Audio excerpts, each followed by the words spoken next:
Hello दोस्तों, आज मैं फिर से लेकर आई हूँ अरस्तु के थॉट्स। और आज हम फिर से बात करने वाले हैं अरस्तु के बारे में। और मैंने अपनी लास्ट वीडियो में हमने बात की थी उनके जीवन परिचय, उनके राज्य उत्पत्ति सिद्धांत के बारे में और न्याय सिद्धांत के बारे में। अगर आपने मेरी वो वीडियो नहीं देखी है तो मैं डिस्क्रिप्शन बॉक्स में उसका लिंक दे दूंगी, तो उस वीडियो को जरूर देखिए।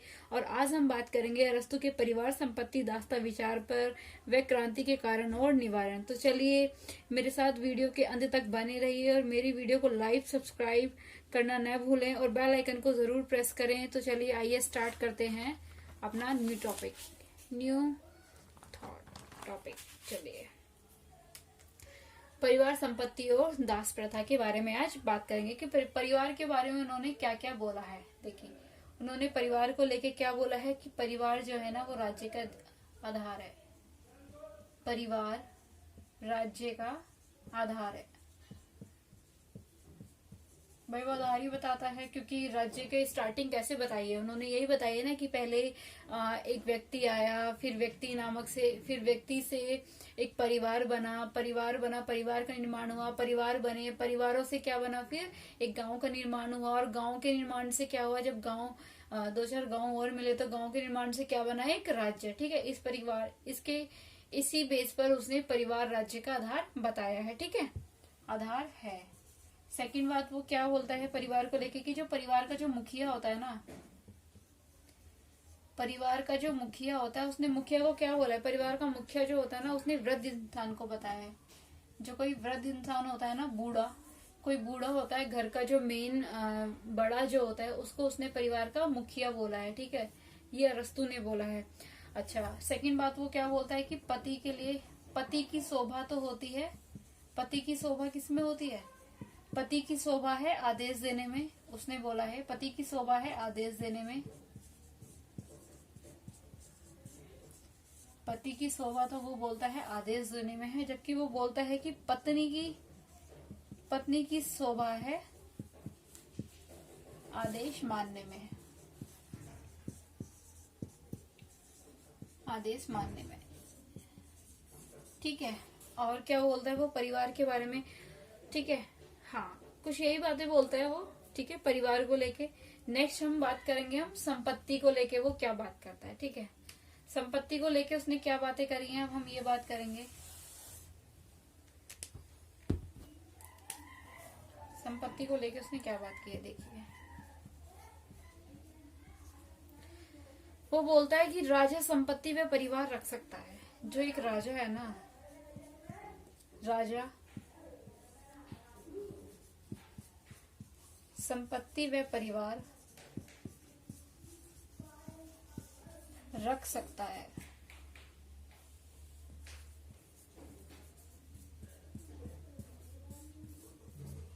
ठीक है, राजा संपत्ति व परिवार रख सकता है।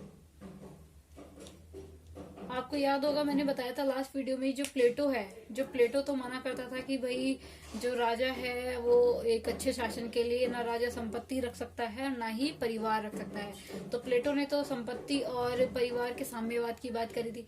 बट यहीं पे जो अरस्तु हैं, जो उनके शिष्य हैं, यहीं पर उनका विचार थोड़ा अलग है। उन्होंने बोला कि जो राजा होता है ना वो संपत्ति और परिवार दोनों रख सकता है। इसी पर उनका एक फेमस कोट्स भी है। अरस्तु कहते हैं कि अरस्तु जो है ना संपत्ति को नैसर्गिक मानते हैं। अरस्तु कोर्स नहीं है ये, सॉरी। अरस्तु संपत्ति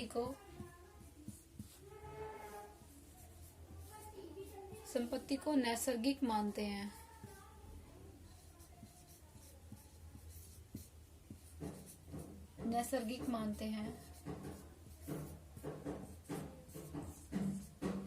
क्योंकि उनका मानना है कि संपत्ति के बिना ना परिवार जो है ना छिन्न भिन्न हो जाता है।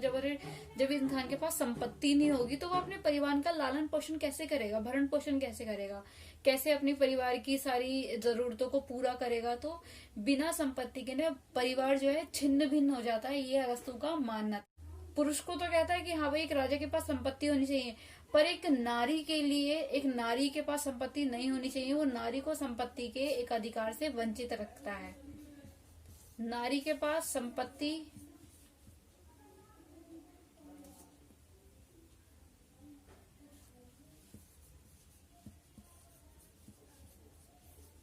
मतलब कि एक नारी के पास संपत्ति हो, वो इसको नहीं मानता, ठीक है ना, वो मना करता है।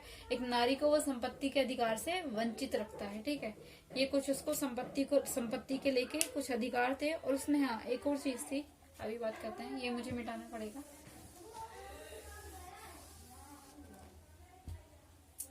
उसने बोला जो संपत्ति भी जो होती है ना, संपत्ति जो एक राजा के पास होती है ना, संपत्ति को लेकर, और उसने क्या बोला कि जो संपत्ति होता है ना, एक राजा उसको दो तरीके से अपने पास रखता है, ठीक है। इसको तो बोलेंगे कि एक होती है निर्जीव संपत्ति और दूसरी होती है सजीव संपत्ति। अब सजीव संपत्ति में क्या आता है, निर्जीव संपत्ति में जैसे कि मकान, खेती, संपदा,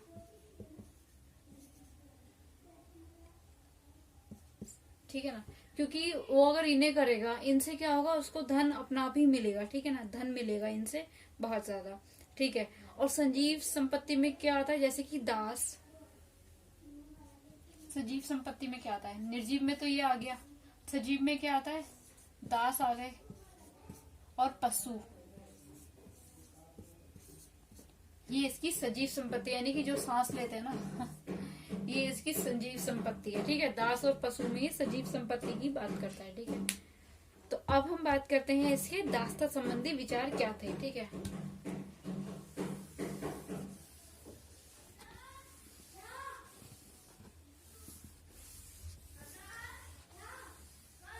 दासता संबंधी विचार हम बात करेंगे, इसके दासता संबंधी विचार क्या थे।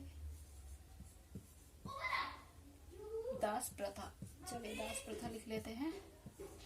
दास प्रथा संबंधी हम इसके विचारों की अब हम बात करने वाले हैं कि दास संबंधी विचार क्या थे। देखिए, जो पॉलिटिक्स की बुक्स है ना, पॉलिटिक्स जो इसकी बुक है पॉलिटिक्स, ठीक है, उसमें जो फर्स्ट भाग है उसमें इसका वर्णन है, ठीक है। फर्स्ट भाग में इसका पॉलिटिक्स के फर्स्ट भाग में दास प्रथा का वर्णन किया गया है। चलिए अब ये दास के बारे में क्या बोलता है, देखिए कुछ बातें बोलता है ये कि दास वह है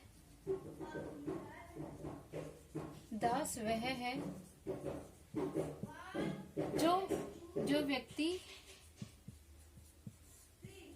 मस्तिष्क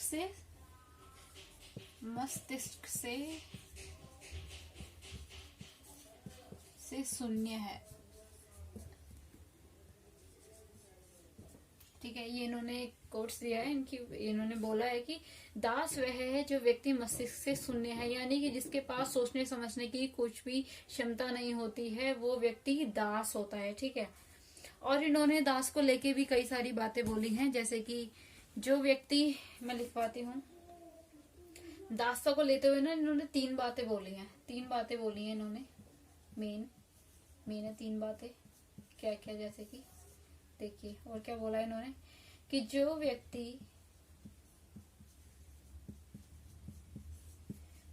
अपनी प्रकृति से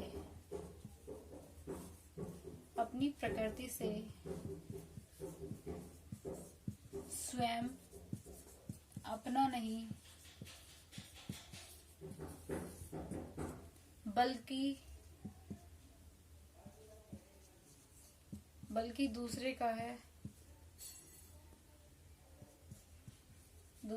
है और फिर भी मनुष्य ही है,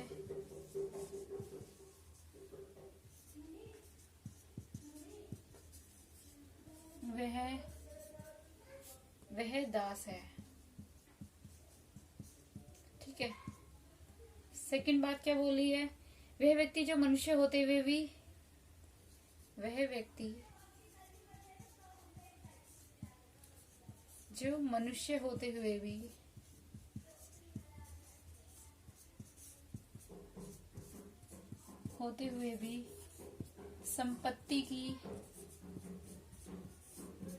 संपत्ति की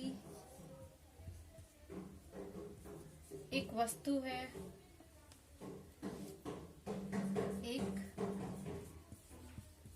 है और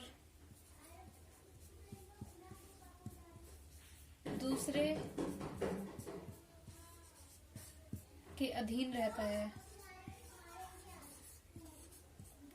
अधीन रहता है, वह दास है, वह दास है। ठीक है, दो बातें हो गई। तीसरी और है, लिखवाती हूँ उसे भी, इसे रफ करना पड़ेगा। ठीक है,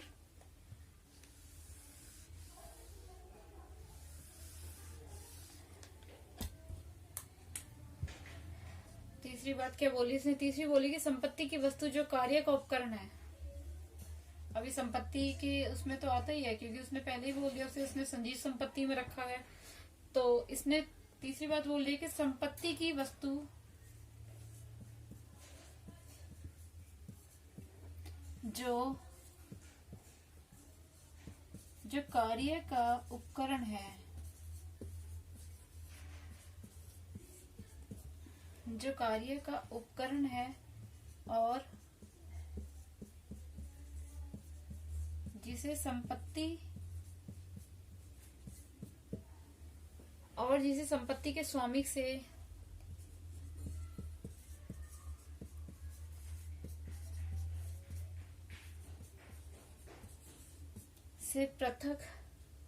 पृथक किया जा सकता है।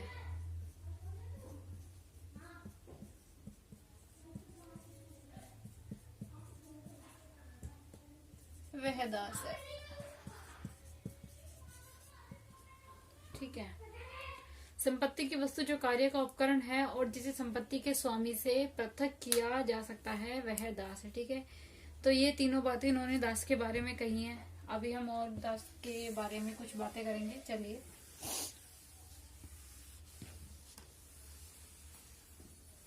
आगे उन्होंने और दास को लेके क्या कहा है। उन्होंने दास को दो प्रकार का बताया। दास को दो कैटेगरी में डिवाइड किया उन्होंने, दास को दो कैटेगरी में डिवाइड किया है। पहली कौन सी बताइए? पहली उन्होंने बताई है, पहला होता है प्राकृतिक, प्राकृतिक, और दूसरी उन्होंने बताई है वैधानिक। अभी वैधानिक दासता क्या होती है और प्राकृतिक दासता क्या होती है, इसके बारे में बात करेंगे। प्राकृतिक दासता और यह है वैधानिक दासता, कौन सी क्या होती है, इसके बारे में अभी बात करते हैं। ठीक है, प्राकृतिक दासता क्या होती है? देखिए, वो बोलता है जो व्यक्ति हष्ट पुष्ट पैदा होता है, हष्ट पुष्ट, जो व्यक्ति हष्ट पुष्ट पैदा होता है, व्यक्ति जो हष्ट पुष्ट पैदा होता है ना, वो दास है। ठीक है, जो मंद बुद्धि होता है, मंद बुद्धि होता है, मंद बुद्धि, सॉरी से गलत लिख दिया, सही तो है, मंद बुद्धि, जो मंद बुद्धि होता है वो दास है। यानी कि जो अरस्तु है ना, वो बोलते हैं जो प्रकृति खुद ही शारीरिक असमानता के आधार पर लोगों को वर्गीकृत करती है। यानी कि ठीक है, कोई इंसान जो होता है हष्ट पुष्ट पैदा होता है, ठीक है, तो वो दास की कैटेगरी में जाएगा। ठीक है, पर जो व्यक्ति पतले दुबले पतले होते हैं, दुबले पतले होते हैं, कुशाग्र बुद्धि वाले होते हैं, कुशाग्र बुद्धि वाले होते हैं, ठीक है ना, जो इंटेलिजेंट ज्यादा होते हैं, तो वो क्या बनते हैं? वो राजा बनते हैं भाई, वो राजा बनते हैं। ठीक है ना, वो तो राजा बन देंगे। पर जो हष्ट पुष्ट पैदा होंगे, जिनका जो काफी हेल्दी होंगे, अच्छे होंगे, ठीक है ना, पर दिमाग से नहीं सोचते होंगे, मंद बुद्धि होंगे, ठीक है ना, वो कौन होंगे? वो दास होंगे। तो प्राकृतिक रूप से उन्होंने इसकी बात करी है। अच्छा, वैधानिक कौन होते हैं?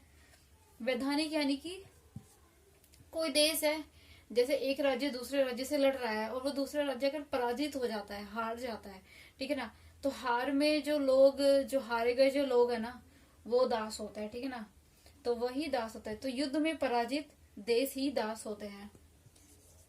वैधानिक कौन होता है? युद्ध में पराजित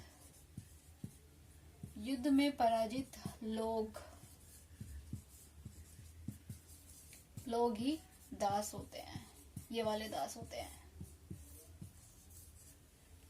और उन्होंने दास को लेके क्या बोला है कि देखो, इन्होंने बोला था कि इन्होंने ना कभी दास प्रथा को कभी भी इन्होंने वंशानुगत नहीं होना चाहिए, इन्होंने ऐसा नहीं बोला कि हाँ भाई दास प्रथा वंशानुगत हो, हाँ भाई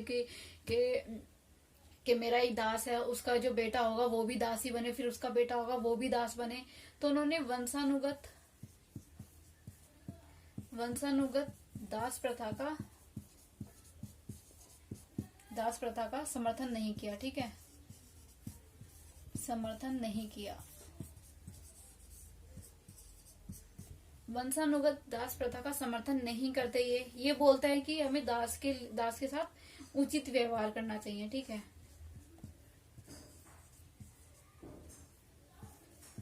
व्यवहार करना चाहिए। इनका अरस्तु का कहना था कि दास को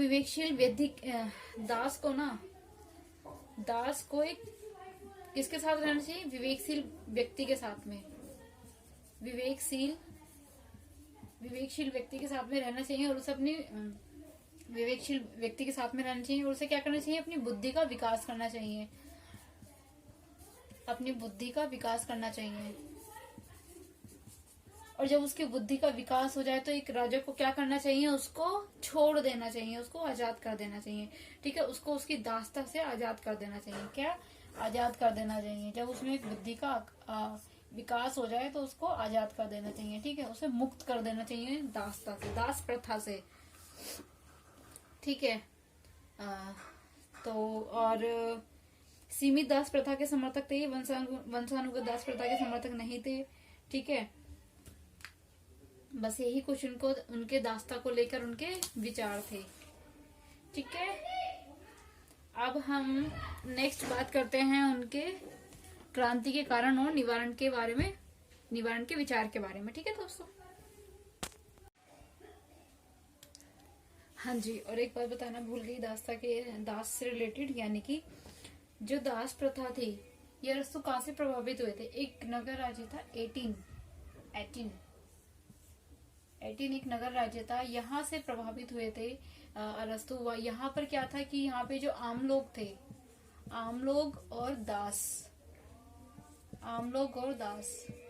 दोनों यहाँ पे सेम ही थे। यानी कि जो आम लोग कपड़े पहनते थे वो दास भी पहनते थे, और जो आम लोग खाना खाते थे वही दास लोग भी खाना खाते थे। तो यहाँ से वो प्रभावित होकर ये दास प्रथा को हमारे यहाँ लेकर आए थे। इसीलिए इन्होंने दासों को वंशानुगत नहीं माना, उन्होंने वो एक सीमित दास प्रथा के समर्थक थे। ठीक है, सीमित दास प्रथा के वो समर्थक थे। उनका मानना यही था कि जब एक दास अपने राजा के साथ रहकर जब वो विवेकशील हो जाए, जब उसमें बुद्धि का विकास हो जाए तो उसको मुक्त कर देना चाहिए। ठीक है, उसके साथ उचित व्यवहार करना चाहिए। ठीक है, तो समझ आ गया। दासता दो प्रकार की होती है, प्राकृतिक और वैधानिक। प्राकृतिक वही है यानी कि जो प्राकृतिक रूप से मनुष्य में असमानताएं पाई जाती हैं। ठीक है ना, प्राकृतिक रूप से ही मनुष्य में असमानता पाई जाती है। जो व्यक्ति हष्टपुष्ट होते हैं वो दास होते हैं, और जो व्यक्ति पतले दुबले कुशाग्र बुद्धि के होते हैं वो राजा होते हैं। ठीक है, और वैधानिक यानी कि युद्ध में पराजित जो देश होता है, वो जो लोग होते हैं वही वैधानिक दास होते हैं, यानी कि वो दास की कैटेगरी में आते हैं। ठीक है, चलिए अब हम नेक्स्ट इनका स्टार्ट करने वाले हैं। अब हम क्रांति के कारण और निवारण की बात करेंगे। ठीक है, क्रांति के कारण और निवारण के बारे में अब हम बात करने जा रहे हैं। चलिए मैं निकाल लेती हूँ टॉपिक, क्या मतलब समझाती हूँ आपको ये टॉपिक। क्रांति के कारण और निवारण। पहले हम क्रांति की बात करेंगे, क्रांति के कारण और निवारण।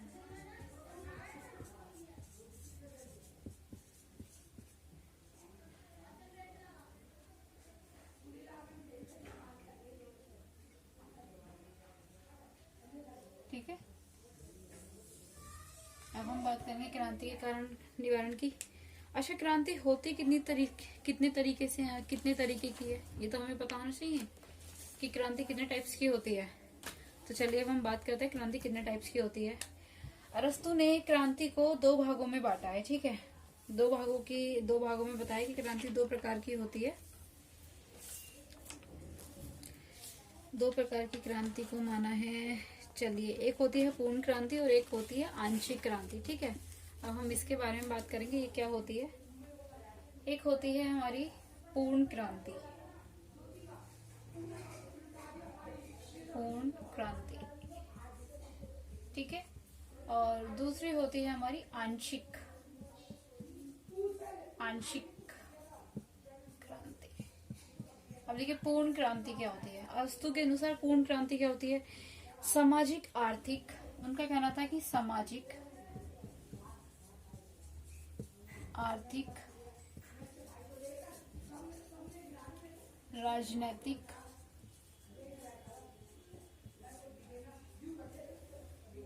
और सांस्कृतिक,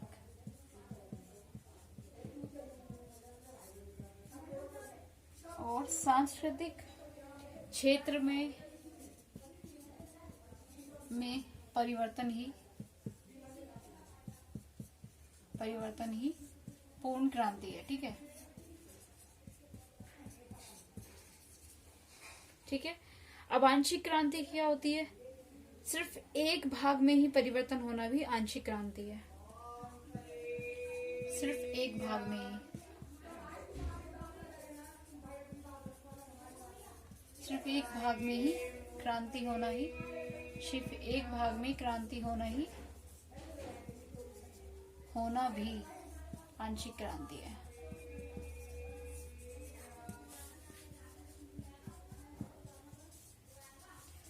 अच्छा, हमारे अरस्तु जी क्रांति शब्द से मतलब क्या निकालते हैं? हमारे यहाँ ऐसा क्रांति नहीं है कि युद्ध हो रहा है, रक्त बह रहा है, ठीक है, लड़ाइयाँ हो रही है, मारकाट हो रही है, ये सब क्रांति का ये सब मतलब नहीं निकाला है अरस्तु ने। अरस्तु का क्रांति से अलग ही मतलब है। यानी कि अरस्तु का कहना है क्रांति से मतलब क्या होता है कि संविधान या शासन सत्ता में होने वाला छोटा सा परिवर्तन ही, या फिर होने वाला प्रत्येक परिवर्तन ही क्रांति होता है, ठीक है। उनका मतलब क्रांति का ये है, उनका मतलब क्रांति में ये है परिवर्तन, शासन में परिवर्तन, ठीक है। शासन में छोटा सा परिवर्तन होना ही क्रांति है, ठीक है। तो क्रांति दो प्रकार की होती है, पूर्ण क्रांति और आंशिक क्रांति, ठीक है। अब हम बात करते हैं आगे क्रांति के कारणों की। क्रांति के कारणों की बात करेंगे अब हम। क्रांति के कारण कौन कौन से होते हैं, चलिए क्रांति के कारणों की बात करते हैं। क्रांति के कारण और निवारण।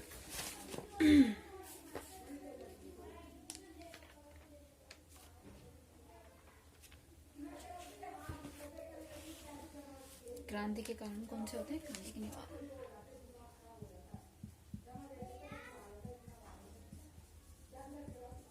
क्रांति के कारण, देखिए उसने 3 तरह के कारणों की बात करी है। 3 तरह के कारण उसने बोले हैं। एक क्रांति के 3 तरह के कारण होते हैं कुछ। पहला जो होता है वो होता है, उसने सामान्य कारण बोला है पहले। कुछ होते हैं सामान्य कारण, सामान्य कारण। कुछ उन्होंने बोला है विशेष कारण। कुछ विशेष कारण के बारे में बात करिए, कुछ विशेष कारण होते हैं। और कुछ तीसरा उन्होंने बोला है, फिर जो तीसरे जो होते हैं वो होते हैं विशेष शासन प्रणालियों में विशेष कारण। विशेष शासन प्रणालियों में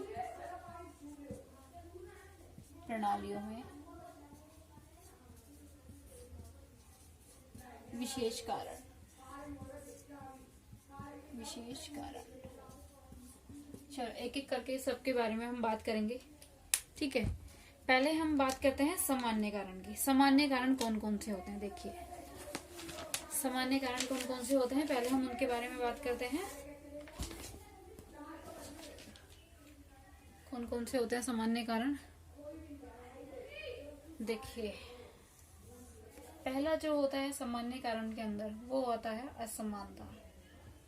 असमानता क्रांति का सबसे पहला कारण यही होता है, व्यक्ति की असमानता। अगर व्यक्ति को असमान नजर से देखा जाएगा तो वहां पे क्रांति उचित ही है, क्रांति होनी ही होनी है, ठीक है ना। इसलिए असमानता इसका मेन कारण है, सामान्य मतलब सामान्य कारण है, ठीक है। सेकंड होता है अन्याय। क्रांति का एक दूसरा कारण ये भी है अन्याय, ठीक है। यदि एक वर्ग को, यदि क्या है कि यदि कोई वर्ग है, ठीक है ना, उसे क्या है यदि मान लो कोई वर्ग है, ठीक है ना, ये अगर एक वर्ग है, उसे अगर जितना वह पाने का अधिकार है, ये वर्ग जितना पाने का अधिकार है, जितना इसे पाने का अधिकार है, इसे उतना नहीं मिल रहा है, ठीक है ना, जितना ही पाने का अधिकार है इसे उतना नहीं मिल रहा है। वहीं पर एक दूसरा वर्ग है, ये कुछ पाने के भी अधिकार नहीं है, फिर भी इसे ज्यादा मिल रहा है, ठीक है ना, ये कुछ पाने के अधिकार में भी नहीं है, इसे फिर भी ज्यादा मिल रहा है। तो ये अन्याय हुआ ना। और यहाँ जहां भी अन्याय होगा वहां क्या होगा, जहां भी अन्याय होगा वहां क्रांति होगी, ठीक है। अन्याय की भावना भी क्रांति को पैदा करती है, यानी कि, ठीक है, जिसे जो जितना योग्य है उसे उतना ही मिलना चाहिए, इसलिए, ठीक है। तो सामान्य कारण हमारा असमानता हो गया और अन्याय होगा, ठीक है। असमानता नहीं होनी चाहिए, सभी लोगों को, एक राजा को क्या होना चाहिए कि एक राजा को सभी लोगों के प्रति समान दृष्टिकोण रखना चाहिए, ठीक है ना। अगर वो समान दृष्टिकोण नहीं रखेगा तो क्रांति स्वाभाविक ही है, क्रांति होगी, ठीक है ना। और एक राजा अगर अपने व्यक्ति के प्रति अन्याय करेगा, किसी को ज्यादा देगा, किसी को कम देगा, तो इससे क्या होगा, अन्याय है, ठीक है ना। इससे क्या होगा, लोग विद्रोह करेंगे, क्रांति करेंगे, ठीक है। तो ये हमारे पहला हो गया। अब हम विशेष कारणों के बारे में बात करेंगे। विशेष कारण कौन कौन से हैं? विशेष कारणों में पहला हमारा आता है कि शासकों की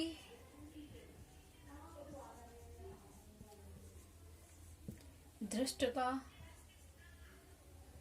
तथा लाभ की लालसा, या फिर कह लो शासकों की लाभ की लालसा, शासकों की लाभ की लालसा,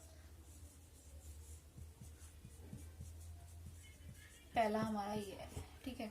शासकों की लाभ की लालसा में क्या बोलते हैं अरस्तु? अरस्तु बोलते हैं कि जब शासक वर्ग ना लालच में वशीभूत हो जाता है ना, वशीभूत हो जाता है, उससे क्या करता है ना, वो अपने हितों की परवाह किए बिना, अपनी जनता के हितों की परवाह किए बिना अनुचित रूप से ना धन संग्रह करता है ना, धन को इकट्ठा करता है, धन इकट्ठा करता है, धन इकट्ठा करने में लग जाता है, अपनी जनता का कुछ भी नहीं देखता। हाँ भाई, मेरी जनता के हित किस में है, ठीक है ना, तो उनको एक तरफ करके उनको नहीं देखता है, ठीक है ना, और धन इकट्ठा करता रहता है, लालच उसके मन में पैदा हो जाता है, ठीक है।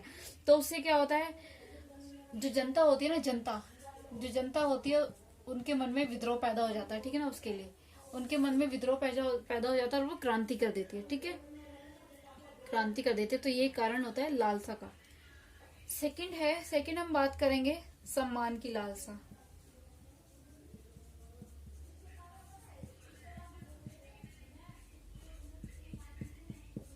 अब सम्मान की लालसा में अरस्तु क्या कहता है? अरस्तु कहता है कि जब कोई राजा ना किसी भी व्यक्ति को योग्यता के बिना सम्मानित करता है या बिना कारण के किसी को अपमानित करता है, तो जनता रुष्ट होकर विद्रोह कर देती है ना। कहीं तो एग्जाम्पल ले लीजिए, कोई व्यक्ति है, ठीक है ना, उसे बेफिजूल में, कोई भी व्यक्ति है उसको बेफिजूल में कुछ भी सम्मान दे रहा है कि हाँ भाई ये है, ये वो है, ठीक है ना, और कोई व्यक्ति जो उसके योग्य है उसको फिर भी वो सम्मान नहीं दे रहा है, ठीक है, तो उससे क्या होगा, उसे जनता विद्रोह करेगी, लड़ाई करेगी, ठीक है। और थर्ड हम बात करते हैं घृणा। घृणा एक भी कारण है, जैसे कि राजा है कोई, ठीक है ना, वो अपने जो उसकी जनता है उसको वो घृणा की नजर से देखता है, ठीक है ना, गरीब लोगों को वो ऐसे देखता है कि ये कितने दरिद्र हैं, ठीक है ना, उनको तिरस्कार की दृष्टि से देखता है, ठीक है। तो ऐसी स्थिति में भी जनता विद्रोह कर देती है, ठीक है। घृणा हो गया, भय हो गया,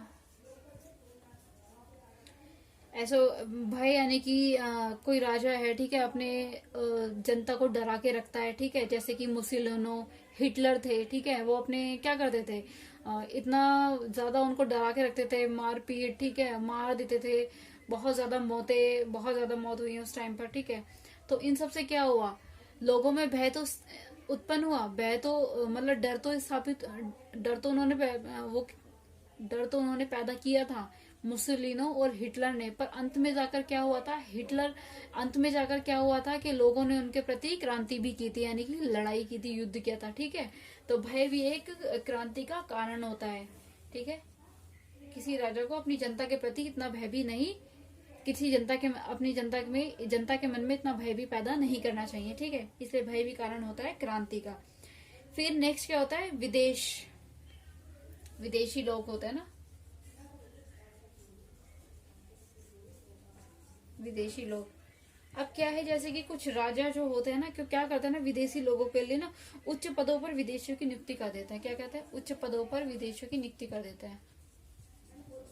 उच्च पदों पर विदेशियों की नियुक्ति कर देते हैं। उच्च पदों पर विदेशियों की तो नियुक्ति कर रहे हैं। हमारे जो राज्य के लोग हैं, उसके जो राज्य के लोग हैं, उन लोगों की वो नियुक्ति नहीं करता है, उनको उच्च पद देता नहीं, उनको निम्न पदों पर ही उनकी भर्ती करता है। तो इससे क्या होता है, लोगों के मन में घृणा पैदा होती है अपने राजा के लिए, ठीक है। वो उनके मन में विरोध उत्पन्न होता है अपने राजा के लिए। तो वो क्या होता है, ये भी क्रांति का कारण है, ठीक है। फिर होती है क्षुद्र घटनाएं, छोटी मोटी घटनाएं कह लो, शुद्र कह लो या छोटी मोटी घटनाएं कह लो। चलो शुद्र ही लिख देते हैं, क्योंकि एग्जाम में ऐसे ही वर्ड्स आते हैं ज्यादातर। शुद्र, शुद्र घटनाएं। शुद्र घटनाएं मतलब राजा का राज्य है, ठीक है ना, किसी राज्य में उसके किसी के घर में कुछ हो जाता है, कुछ प्रॉब्लम हो जाती है, ठीक है, कहीं आग लग जाती है, कुछ भी हो जाता है, ठीक है। बहुत सारे जनता है, किसी के घर में खाना नहीं है, किसी को पहनने के कपड़े नहीं है, बहुत सारी प्रॉब्लम्स होती हैं, ठीक है। कहीं लड़ाई झगड़ा हो जाए, किसी के घर में वृद्ध इंसान की मृत्यु हो जाए, तो वो किसी को भी अगर हेल्प नहीं करेगा, ठीक है ना, वो किसी की स्थिति को देखेगा नहीं, ठीक है ना, कहीं भी ध्यान नहीं देगा अपने नगर राज्य में, तो उससे क्या होगा, उससे भी लोगों के मन में विरोध उत्पन्न हो जाएगा अपने राजा के प्रति, ठीक है। और इसीलिए भी क्रांति के कारण, ये भी क्रांति का कारण होता है। शुद्र घटनाएं, छोटी छोटी बातें भी क्रांति का कारण होती है, ठीक है। चलिए अब हम बात करते हैं विशेष शासन प्रणालियों में विशेष कारण, ठीक है। इसकी भी बात हो गई, इसकी भी बात हो गई, अब बचता है ये, अब हम इसकी बात करते हैं, ठीक है। चलिए इनको रफ कर देते हैं।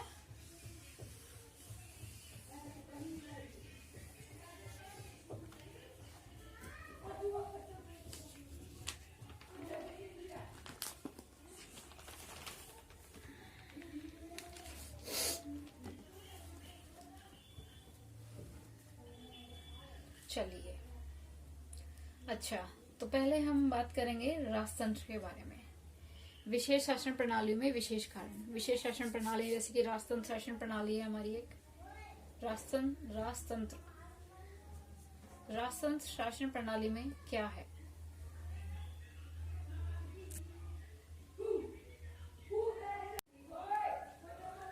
हाँ जी, तो तीसरी बात करेंगे हम राजतंत्र के बारे में, ठीक है। राजतंत्र में क्या था?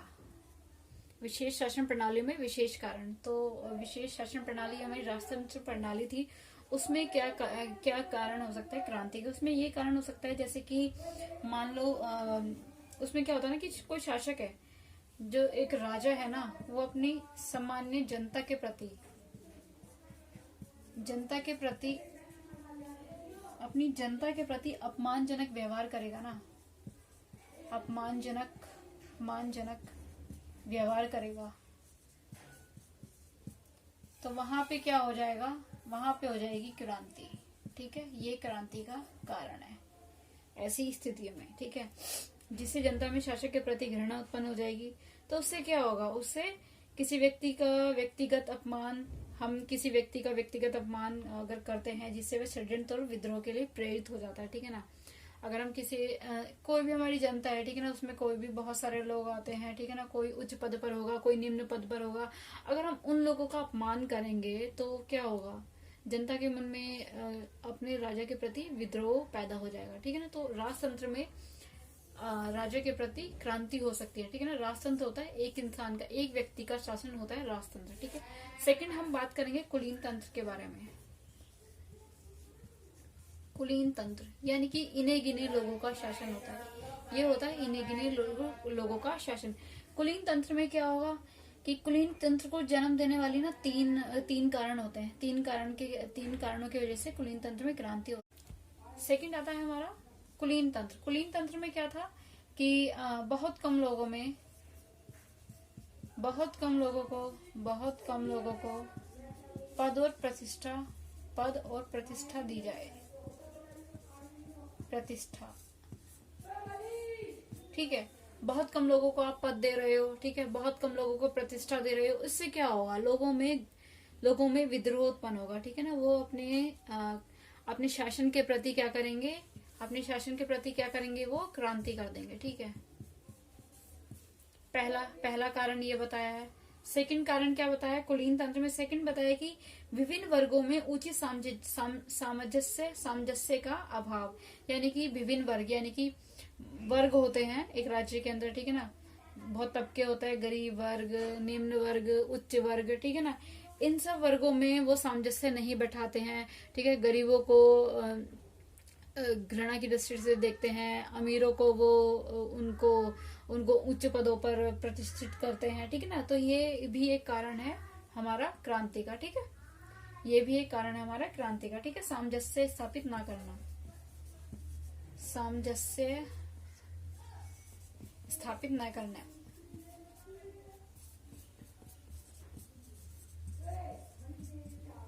सामंजस्य स्थापित ना करना, ठीक है। ये एक कारण है विभिन्न वर्गों में।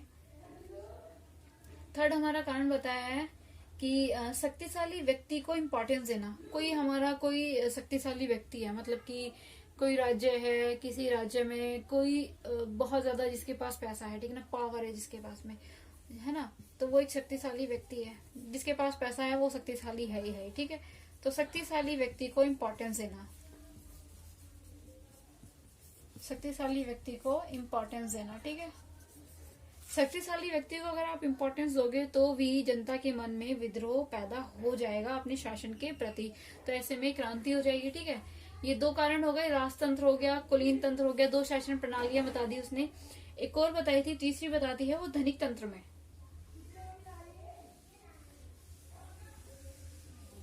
इसको हम रफ कर देते हैं।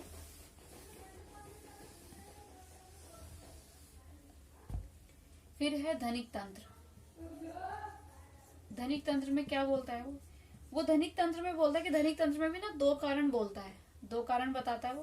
पहला कारण क्या बताता है, पहला कारण वो धनिक तंत्र में बताता है कि शासकों का सर्वसाधारण के प्रति अन्याययुक्त व्यवहार, यानी कि धनिक तंत्र में क्या होता है ना, राजा क्या करता है ना, धनिक तंत्र में राजा अपनी जनता के प्रति, जनता जो साधारण जनता होती है, जो हमारी आम जनता होती है, ठीक है ना, जनता के प्रति दुर्व्यवहार, ठीक है ना, जनता के प्रति अन्याय युक्त व्यवहार, उनके साथ अन्याय करती है, ठीक है ना, अन्याय युक्त व्यवहार।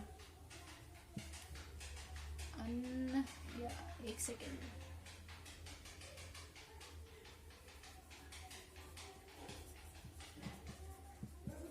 अन्याय युक्त व्यवहार जनता के प्रति, ठीक है। एक तो ये बताता है धनिक तंत्र में। दूसरे धनिक तंत्र में अरस्तु क्या कहते हैं कि शासन वर्ग में फूट दल और शासन वर्ग में फूट तथा दलबंदियां, शासन वर्ग में फूट तथा दलबंदियां। अब क्या है कि शासन व्यवस्था है, ठीक है ना, उस शासन व्यवस्था में अगर वर्ग बन जाए, ठीक है ना, उन वर्गों में फूट हो जाए और दलबंदियां हो जाए, यानी कि दल बन जाए अलग अलग, तो वो क्या हो जाएगा, शासन वर्ग में अगर वर्ग बन जाएंगे, दलबंदियां बन जाएंगी, उससे क्या होगा, सब लोग अपने हितों का सोचेंगे, सब लोग क्या करेंगे, अपने हितों का सोचेंगे, है ना, अपने हितों के बारे में सोचेंगे, जनता की तरफ कोई ध्यान नहीं देंगे, दल बन जाएंगे, सभी दल अपने अपने हितों के बारे में सोचेंगे ना, अपने अपने हितों के बारे में सोचेंगे, उससे क्या होगा कि जनता के प्रति कोई ध्यान ही नहीं देगा। तो ये भी क्रांति का कारण है, ठीक है, ये भी क्रांति के कारण बन जाते हैं फिर, ठीक है। फोर्थ शासन प्रणाली कौन सी बताई है अरस्तु ने, प्रजातंत्र। प्रजातंत्र के बारे में बात करेंगे। उसके में क्या होता है कि प्रजातंत्र में क्रांति का विशेष कारण होता है वाग्वीर बोला है अरस्तु ने। वाग्वीर कौन होता है, वाग्वीर यानी कि कोई भी नेता जो बहुत बड़ी बड़ी बातें करने वाला होता है, ठीक है ना। वाग्वीर का मतलब होता है बहुत बड़ी बातें करने वाला, बहुत बड़ी बड़ी बातें करने वाला, उसको वाग्वीर बोला है अरस्तु ने, ठीक है।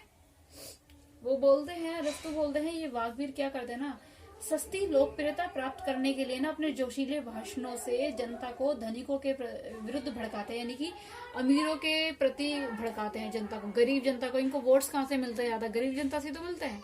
तो क्या करते हैं कि गरीबों को भड़काते हैं अमीरों के प्रति, ठीक है, अमीरों के प्रति गरीबों को भड़काते हैं, उनके साथ अन्यायपूर्ण व्यवहार करते हैं। तो अंत में क्या होता है? अंत में वही होता है, बस क्रांति हो जाती है, ठीक है। अंत में क्या हो जाता है? प्रजातंत्र में भी यही कारण होता है, क्रांति हो जाती है। वो ने अमीरों के, ये वाग्वीर जो होते हैं अमीरों के प्रति भड़काते हैं, ठीक है, बड़ी बड़ी बातें करते हैं। और इसमें क्या होता है? जनता के मन में अपने शासन के प्रति क्या होता है? विरोध उत्पन्न हो जाता है। इससे जनता क्या करती है? क्रांति कर देती है, ठीक है। ये कुछ कारण थे क्रांति के। अब हम क्रांति के निवारणों के बारे में बात करेंगे। क्रांति के निवारण के बारे में अरस्तु ने क्या क्या बोला है, कैसे क्रांति के निवारण यानी कि क्रांति के उपाय क्या होने चाहिए। अगर क्रांति हो जाती है तो उनको किन उपाय के द्वारा क्रांति को रोका जा सकता है, या फिर ऐसी स्थिति पैदा ही ना हो तो उसके लिए अरस्तु ने क्या क्या उपाय दिए हैं, अब हम उनके बारे में बात करेंगे, ठीक है। चलिए अब बात करते हैं क्रांति के उपायों के बारे में, ठीक है ना। इसके निवारण उपाय हम कैसे कैसे कर सकते हैं। पहला है हमारा, शासक और शासित में सद्भावनापूर्ण संबंध होने चाहिए। शासक और शासित, शासित यानी कि जनता, शासक और शासित में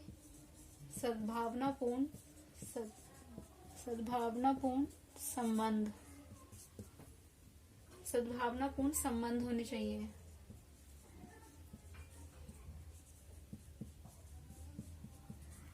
यहाँ अरस्तु ये कहने का प्रयास कर रहे हैं कि शासक और शासित में सद्भावनापूर्ण संबंध होने चाहिए। क्रांति का सबसे महत्वपूर्ण कारण यही होता है अन्याय, ठीक है।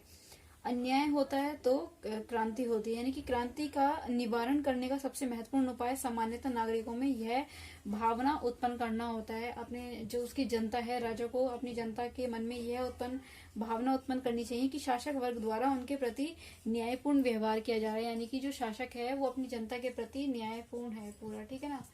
जनता के प्रति पूरा न्यायपूर्ण व्यवहार वो कर रहा है, ठीक है। और इसी दृष्टि से संविधान और शासन सभी व्यक्तियों के संतोष पर आधारित होना चाहिए। सभी व्यक्ति को इससे अगर वो न्यायपूर्ण व्यवहार कर रहा तो उसके लिए उसे क्या करना चाहिए? समान अवसर सभी को प्राप्त करने चाहिए। सभी को वो समान अवसर दे, ठीक है। उच्च पदों के लिए समान अवसर दे, सभी को उच्च पदों पर सभी को अवसर दे, ठीक है ना। समान अवसर दे उच्च पदों पर, ठीक है, समान अवसर दे उच्च पदों पर, ठीक है। तो ऐसे वातावरण जब हो जाएगा तो उससे क्या होगा कि व्यक्ति ये अनुभव करेगा कि हाँ भाई उसका उचित अंश उसको प्राप्त हो रहा है, यानी कि एक राज्य में रहकर जो उसे प्राप्त होना चाहिए उसके अधिकार उसको प्राप्त हो रहे हैं, ठीक है।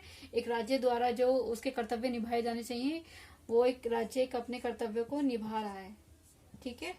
तो ये हमारा पहला निवारण बताया है अरस्तु ने। सेकंड अरस्तु ने बताया है नागरिकों को संविधान की भावना, नागरिकों को संविधान की भावना के अनुरूप शिक्षित करना चाहिए,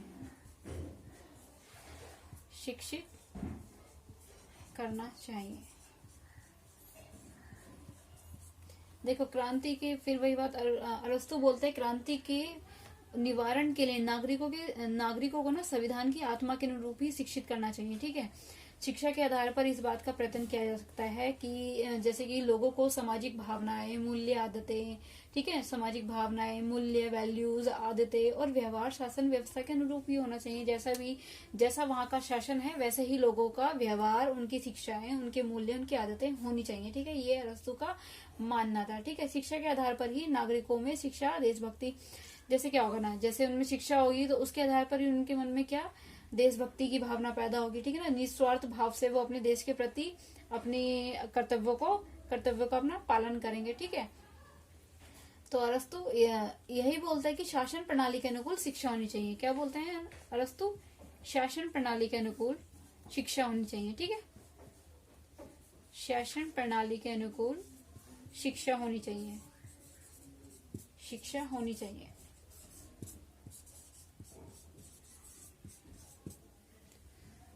शिक्षा होनी चाहिए। जैसे कि उदाहरण के लिए अरस्तु ने एक बात बोली है, जैसे कि राजतंत्र व्यवस्था में नागरिकों को ना, जहाँ पे राजतंत्र प्रणाली है, राजतंत्र, जहाँ पे राजतंत्र प्रणाली है वहां पे नागरिकों को वीर पूजा की शिक्षा देनी चाहिए। किसकी? वीर पूजा की, वीर पूजा की शिक्षा देनी चाहिए। ठीक है, ये अरस्तु ने बोला है, वहां पे वीर पूजा की शिक्षा देनी चाहिए। और जहां पर प्रजातंत्र हो, उन्होंने दूसरी बात बोली है, जहां पे प्रजातंत्र हो, जहां पर प्रजातंत्र हो वहां पर क्या, वहां पर उन्हें सिखाया जाना चाहिए कि चुनाव अभी दूर है, चुनाव कभी दूर नहीं होते।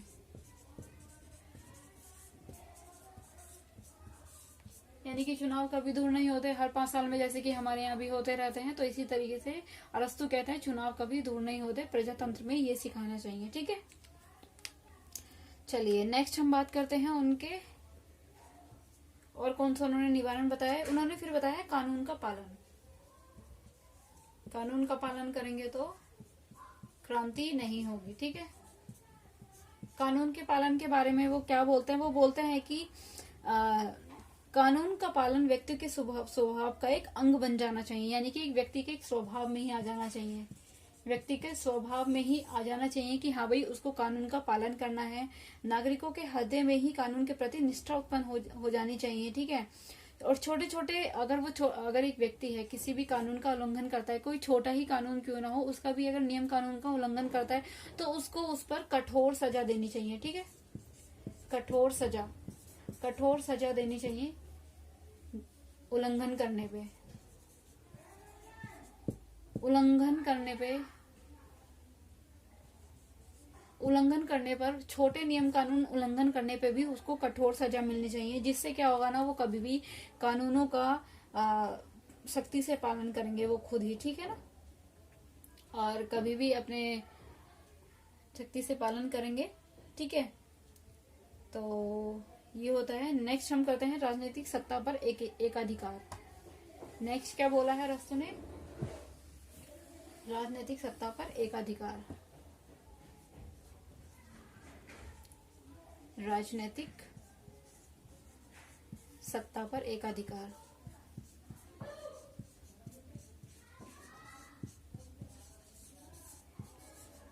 इसमें क्या बोलते हैं अरस्तु?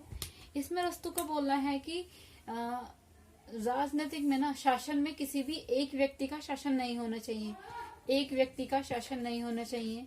यानी कि वंशानुगत नहीं होना चाहिए हर भाई कि हाँ भाई 10 सालों से 20 सालों से वही शासन करता आ रहा है, ऐसा नहीं होना चाहिए। ठीक है ना, किसी भी एक व्यक्ति का शासन नहीं होना चाहिए, हर व्यक्ति को मौका मिलना चाहिए। ठीक है ना, सभी का इसमें नंबर आना चाहिए। ठीक है ना, क्या होगा ना, अगर एक अधिकार रहेगा, किसी एक इंसान का शासन रहेगा ना, तो उससे क्या होगा, लोगों में असंतोष पैदा होगा। ठीक है ना, लोगों में विद्रोह की स्थिति पैदा होगी। ठीक है ना, राजनीतिक सत्ता पर एक व्यक्ति का या एक वर्ग का कभी भी अधिकार नहीं होना चाहिए। यानी कि सालों से भाई एक ही वर्ग चला आ रहा है, एक ही वर्ग सालों से शासन कर रहा है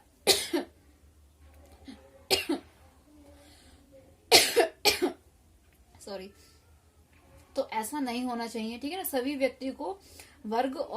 व्यक्तियों तथा वर्गों को ऐसा मौका देना चाहिए। ठीक है ना, तो अरस्तु का यही सुझाव था कि अरस्तु सुझाव देते हैं कि राज्य में अधिकारियों का कार्यकाल अधिक नहीं होना चाहिए, किसी भी एक अधिकारी का कार्यकाल एक नहीं होना चाहिए। ठीक है, कार्यकाल अधिक नहीं होना चाहिए, जिससे सभी लोगों को बारी बारी में सरकारी पदों पर कार्य करने का अवसर प्राप्त होते रहना चाहिए। ठीक है, तथा राज्य के पद कुछ परिवारों तक सीमित नहीं रहने चाहिए। इसलिए अरस्तु ये भी कहते हैं कि सम्मान, पदों और पुरस्कारों का अधिक से अधिक विस्तृत वितरण किया जाना चाहिए। ठीक है ना, क्योंकि पदों और सम्मान की असमानताएं विद्रोह की स्थिति पैदा कर सकती हैं मन में। जनता के मन में, ठीक है। तो एक व्यक्ति का अधिकार सदा ही नहीं होना चाहिए, सभी का नंबर आना चाहिए, ठीक है, उनका मानना ये था। नेक्स्ट हम बात करते हैं। नेक्स्ट उन्होंने और उपाय दिए हैं, और उन्होंने क्या उपाय दिए हैं?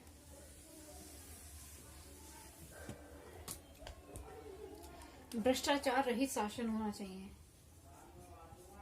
भ्रष्टाचार रहित शासन। आज के टाइम में देखोगे तो क्या है, घूस ही चलती है, ठीक है ना। हर किसी को जॉब भी लेनी है, ठीक है ना, जॉब बिल्कुल खत्म हो गई है, किसी को जॉब भी लेनी है तो भी उसके लिए भी क्या होता है, पैसे देने पड़ते हैं, ठीक है ना। एक छोटी सी जॉब के लिए भी पैसे देने पड़ते हैं।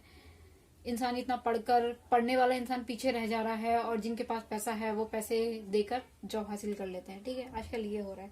बट क्या था, पहले अरस्तु ने जो भी पहली जो बातें बोली है ना, वो अभी भी देखो हो रही हैं ऐसी, ठीक है। तो यानी कि उन्होंने बोला है कि भ्रष्टाचार रहित शासन होना चाहिए, यानी कि जो भ्रष्टाचार रहित शासन होता है ना, वो भी क्रांति को पैदा करता है जनता के मन में, ठीक है। तो इसीलिए भ्रष्टाचार नहीं होना चाहिए शासन के अंदर, भ्रष्टाचार रहित शासन होना चाहिए, ठीक है। नेक्स्ट उन्होंने बोला है विभिन्न वर्गों में संतुलन।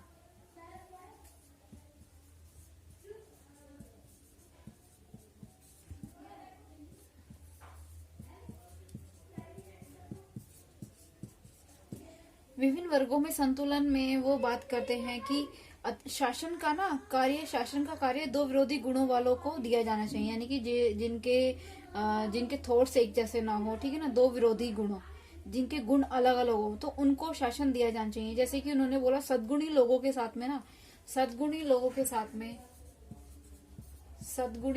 साथ में ना धनवानों को, ठीक है ना, तथा धनवानों के साथ में निर्धनों को नियुक्त किया जाना चाहिए, जिससे कि बैलेंस बना रहता है, जिससे राज्य में संतुलन स्थापित रहता है, ठीक है ना। और वो बोलते हैं कि मध्यम वर्ग की शक्ति बढ़ाई जानी चाहिए।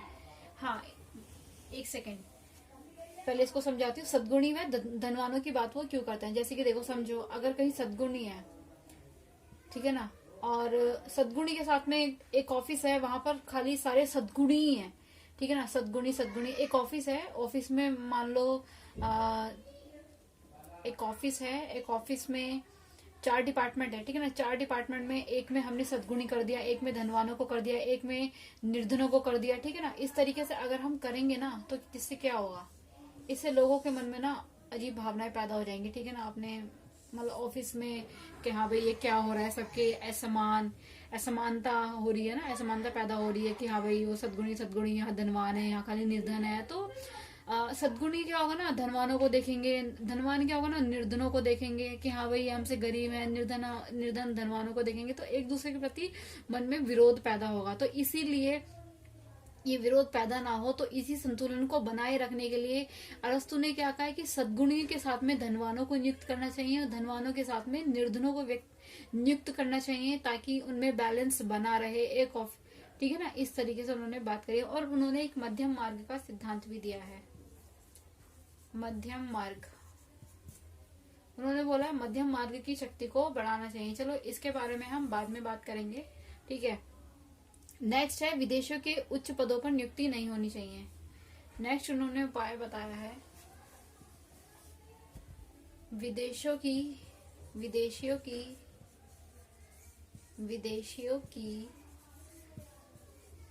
उच्च पदों पर नियुक्ति नहीं होनी चाहिए।